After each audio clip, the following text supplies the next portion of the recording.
Welcome to my new blog. તો આજે હું તમને ચીઝ બોલની રેસીપી આપવાની છું.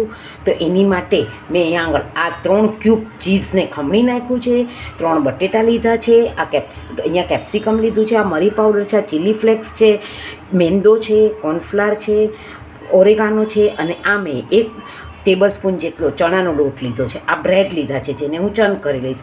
આ 1 વાટકી મેં અમેરિકન કોર્નને બાફી લીધી છે અને આ 3 નંગ મેં બટેટા લીધા છે. એટલે હવે સૌ પ્રથમ હું અને પછી આપણે કોર્નફ્લાવરની સ્લરી બનાવશું. એટલે અને મેં અહીંયા આગળ તેલ ગરમ કરવા મૂકી દીધું છે. હવે હું આ બટેટાને ક્રશ કરી લઈશ અને બ્રેડને પણ મિક્સરમાં એનો પાવડર બનાવી લઈશ.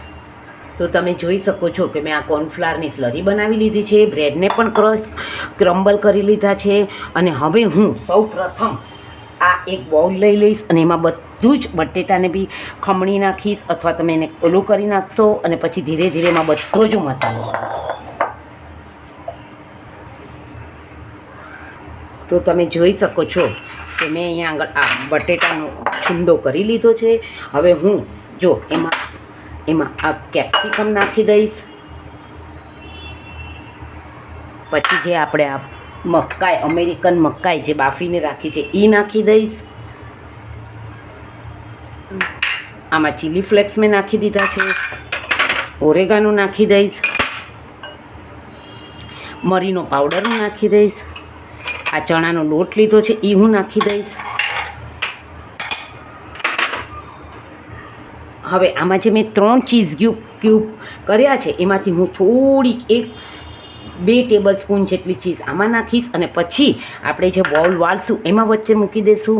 અને આ આપણે મેંદો છે જે મેં 1 ટેબલ સ્પૂન જેટલો લઈ લીધો છે, આ કોર્નફ્લાવર છે જે મેં એ પણ 1 ટેબલ સ્પૂન લઈ લીધો છે.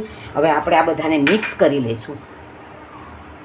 તો તમે જોઈ શકો છો કે આપણે બધું જ બધું ચીઝમાં મીઠાનું પ્રમાણ હોય એટલે હું આમાં સ્વાદ પ્રમાણે આમાં મીઠું નાખી દઉં છું અને હું થોડાક આદુ મરચાં નાખી દઉં છું.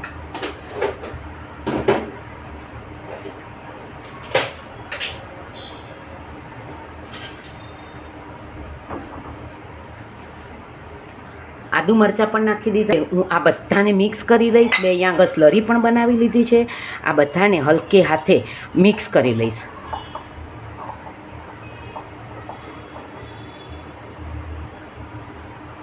તો તમે જોઈ શકો છો કે આપણું એકદમ ડ્રાય જેવું થઈ ગયું છે. અને હવે હું આની વચ્ચે થોડી ચીઝ મૂકી દઈશ.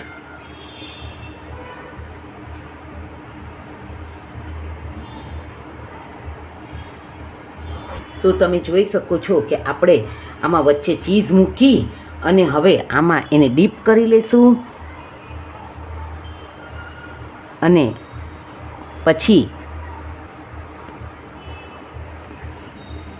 તો તમે જોઈ શકો છો કે આપણો આ ચીઝ બોલ તૈયાર થઈ ગયો છે. આપણું તેલ પણ ગરમ થઈ ગયું છે. હવે આપણે એને તળી લઈશું.